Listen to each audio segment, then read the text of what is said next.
मेरे प्यारे मित्रों, मैं राजनंदन प्रसाद एक बार फिर आपके सामने। मित्रों, 2 दिन से संजय जी सोशल मीडिया पर नहीं आ रहे थे। एक सूनापन सा लग रहा था, मानो कुछ हम देख ही ना पा रहे हो। संजय जी का आज एक वीडियो हमने देखा, मन खुश हुआ। कितने अच्छे ढंग से, देखिए, हम लोग को आभारी होना चाहिए संजय जी का, राकेश आंडिले जी का, जैन जी का और मुस्तफा जी का भी। ये लोग बड़े ही ईमानदारी से नियोजित शिक्षकों के संबंध में बहुत सी ऐसी बातें लाकर आपको बताते हैं जिसकी जानकारी बहुतों को नहीं है। बहुत लोग अपना टीआरपी बढ़ाने के लिए तरह तरह की बातें बोलते हैं, लेकिन और ये भी मैं बता देता हूं कि ये लोग नेतागिरी नहीं करते, ये लोग शिक्षकगिरी करते हैं। ये लोग मैथमेटिक्स के सहारे समझाते हैं कि आपके लिए क्या फायदेमंद है, क्यों फायदेमंद है, क्यों जरूरी है नियोजित शिक्षक बने रहना, सक्षमता से क्या हानि हो सकती है, ये सब बात खोल के बता देते हैं। इसलिए ऐसे लोगों का हमें आदर करना चाहिए, सम्मान करना चाहिए और उनकी बातों को तवज्जो देना चाहिए, इसमें कोई दो राय नहीं है। मित्रों, आज एक सोशल मीडिया पर अचानक मेरी नजर गई, जिसमें लिखा था, उन्हें बोला जा रहा था कि 5 सक्षमता जब हो जाएंगे तो नियोजित शिक्षक खतरे में पड़ जाएंगे। और वो अपने दलील भी दे रहे थे। वो एक इंटरव्यू भी था, उसमें 3 महापुरुष भी उपस्थित थे। 2 महापुरुष तो खुल के बोल रहे थे कि ऐसा कुछ नहीं है, फिर भी पूछे जा रहे थे कि नहीं, जब परीक्षा समाप्त हो जाएगी तो सरकार तो कुछ ना कुछ तो एक्शन लेगी, पद को समाप्त कर देगी, आवंटन देना बंद कर देगी। पता नहीं, न जाने कहां कहां से सवाल गढ़े जाते हैं। ठीक है, उनका विशेषाधिकार है, अच्छे पत्रकार हैं, नामी पत्रकार हैं, लोग उनकी सुनते हैं, सुने, कोई दिक्कत नहीं। लेकिन हमें यह अधिकार नहीं है कि हम किसी को डराएं। मैं एक बात कह देता हूं, स्वतंत्रता का यह मतलब नहीं है, हाँ, ये आप बताइए क्या हो सकता है, नहीं हो सकता है, लेकिन ये डराने की जहां तक बात है, ये किसी को अधिकार नहीं है। लोकतंत्र में बोलने की आजादी है, आप बोल रहे हैं, मैं भी बोल रहा हूं, लेकिन डराने की गुंजाइश नहीं है। देखिए, मैं बार बार बोलता हूं, सहायक शिक्षक का पद समाप्त हो गया ना। 2012 में 34,540 शिक्षक बहाल हुए, उसके बाद तो कोई बहाली नहीं हो रही है। अब वो बहाली भी माननीय सुप्रीम कोर्ट के आदेश से हुआ, क्योंकि वो 2003 की बहाली थी। तो मित्रों, सहायक शिक्षक का पद समाप्त हुए कई वर्ष हो चुके, फिर भी जो सहायक शिक्षक कार्यरत है उनका वेतन तो समय से मिल रहा है, बढ़ोतरी भी बहुत अच्छे ढंग से हो रही है, कहीं कोई दिक्कत नहीं है। कई जगहों के प्रधानाचार्य, प्रधानाध्यापक हैं, अच्छा काम कर रहे हैं, कहीं सहायक शिक्षक है, कोई टकराव नहीं है। तो फिर नियोजित कैसे बर्बाद हो जाएंगे? आखिर इसके पीछे आप अपना गणित दीजिएगा ना। मतलब मैं तो बार बार कह रहा हूं, आपको बोलने की आजादी है, आप बोलिए, तर्क भी दीजिए। कैसे बर्बाद हो जाएंगे, किस कारण से, किस जुर्म से?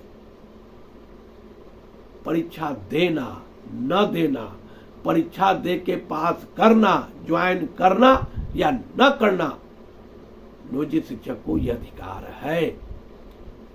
यह अधिकार माननीय उच्च न्यायालय ने आपको दिया है। अरे कम से कम इसका तो अध्ययन कीजिए। जब लिख कर आया था 4 नंबर थी में, उसमें क्या लिखा हुआ था? परंतु में उसमें लिखा था कि 3 बार सक्षमता देने के बाद यदि आप पास नहीं करेंगे तो आपको नौकरी से निकाल देंगे। 20 साल 17 साल नौकरी करने के बाद एगो सक्षमता दीजिए, फेल कर गए तो निकाल देंगे? बाप की बपौती है। है? राजतंत्र है कि लोकतंत्र खतरे में पड़ गया है? कुछ नहीं हुआ है। जो जहां है वहीं है, सुरक्षित है, कोई डरने की जरूरत नहीं है। जो भी व्यक्ति इस तरह की भाषा का प्रयोग कर रहा है उसका एक ही मकसद है, अब मकसद साफ है, ज्यादा से ज्यादा विशिष्ट शिक्षक बने, ज्वाइन करे, सरकार का आर्थिक बोझ कम हो। अष्टम वित्त आयोग की जब अनुशंसा अगले साल आएगी तो उन्हें ठेंगा मिले, सरकार पर कोई बोझ ही न पड़े, सारे के सारे शिक्षक विशिष्ट हो जाए और सब जिस तरह दुकानों में लोग मजदूरी करते हैं उसी मजदूरी में अपना भरण पोषण करें और खुशहाल रहे। वाह! सबको मालूम होना चाहिए कि नियोजित शिक्षकों को ग्रेड पे है, पे स्केल है, वो मिल रहा है। सप्तम वित्त आयोग की अनुशंसा पर उनका वेतन बढ़ोतरी हुआ। आप लोग को नहीं जानकारी? बार बार मैं बता रहा हूं कि जहां शिक्षा मित्र 1500 पर ज्वाइन किए और पंचायत और प्रखंड शिक्षक प्रशिक्षित 5000, अप्रशिक्षित 4000, आज दोनों का वेतन देख लीजिए 50,000 के इर्द गिर्द है। कैसे हुआ? आखिर ये कैसे हुआ? इस बात को समझाने वाला, समझने वाला कोई नहीं है। चमड़ा का मुंह है, बोल दिए, हो गया। कुछ नहीं हो सकता है। माननीय सर्वोच्च न्यायालय का स्पष्ट आदेश और माननीय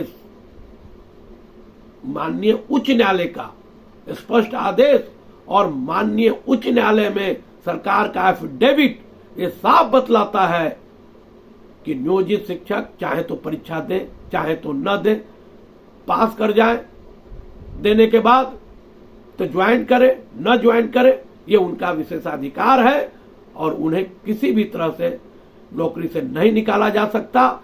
60 साल की आयु तक वे नौकरी करेंगे, साफ साफ लिखा हुआ है। फिर क्यों डरा रहे हैं आप? डरा डरा कर नियोजित शिक्षकों का मनोबल तोड़ने का जो लोग काम कर रहे हैं, हमें उनसे सावधान रहने की जरूरत है।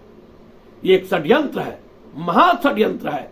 जैसे भी एन केन प्रकरण से लोगों को लगाया गया है कि आप नियोजित शिक्षकों को बरगलाइए, बरगला करके उनका ब्रेन वॉश कीजिए और ब्रेन वॉश करने के बाद किसी भी तरह से उनसे फॉर्म भरवाइए।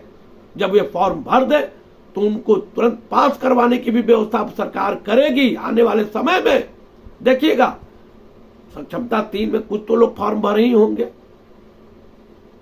ये तो तय है। तो जो भरे होंगे सब पास कर जाएंगे। वो जो ब्लैक लिस्टेड कंपनी हुई है, ऐसे ही नहीं हुई।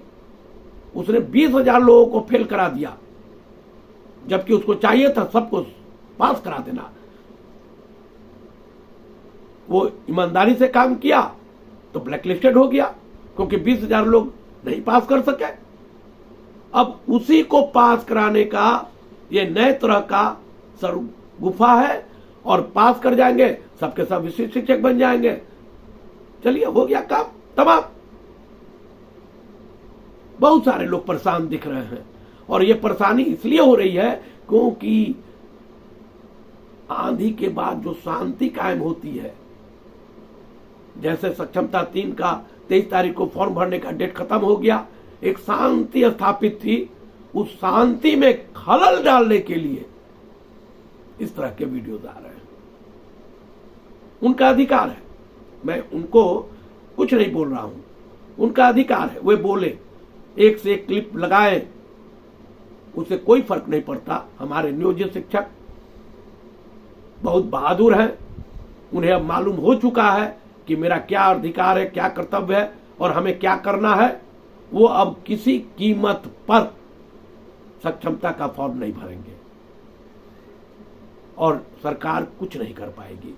नियोजन इकाई खत्म कर देगी, ट्रांसफर करने लगेगी तो कहां कर देगी? अरे कहां करेगी? नियोजन इकाई में न करेगी। 20 साल में तो बगल का पंचायत नहीं दे पाई जो सरकार उस सरकार में इतनी ताकत कहां से आ जाएगी कि वो उठा के इधर से उधर पटक देगी। 20 साल से लोग देख रहे हैं नई सरकार को।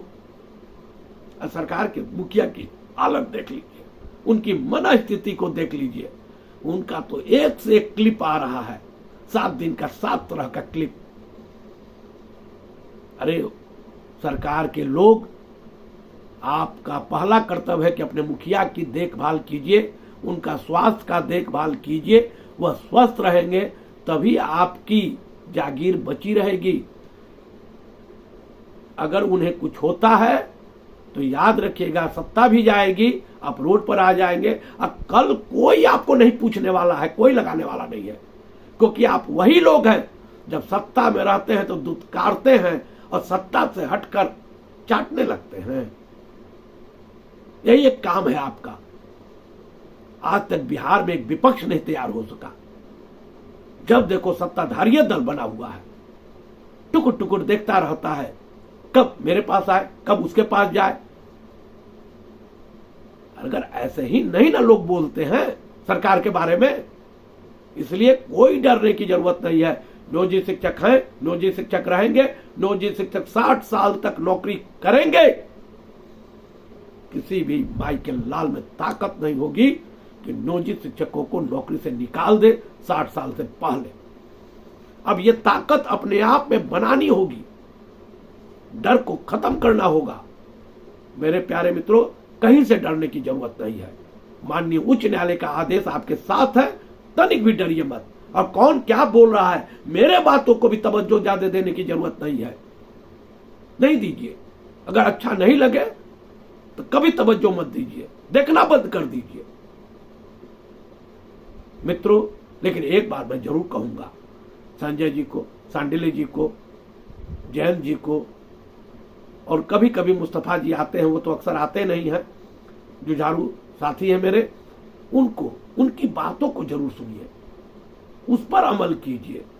वे लोग आपके हितैषी हैं, आपके चाहने वाले हैं। यही लोग आज एक स्तंभ बनकर डटे हुए हैं और आपके लिए जी जान से लगे हुए हैं। खैर मेरे प्यारे मित्रों, मैं राजनंदन प्रसाद एक बार फिर आपसे निवेदन करता हूं कि आप मेरे वीडियो को ज्यादा से ज्यादा शेयर करें, लाइक करें, सब्सक्राइब करें। धन्यवाद, बहुत बहुत धन्यवाद। जय हिंद।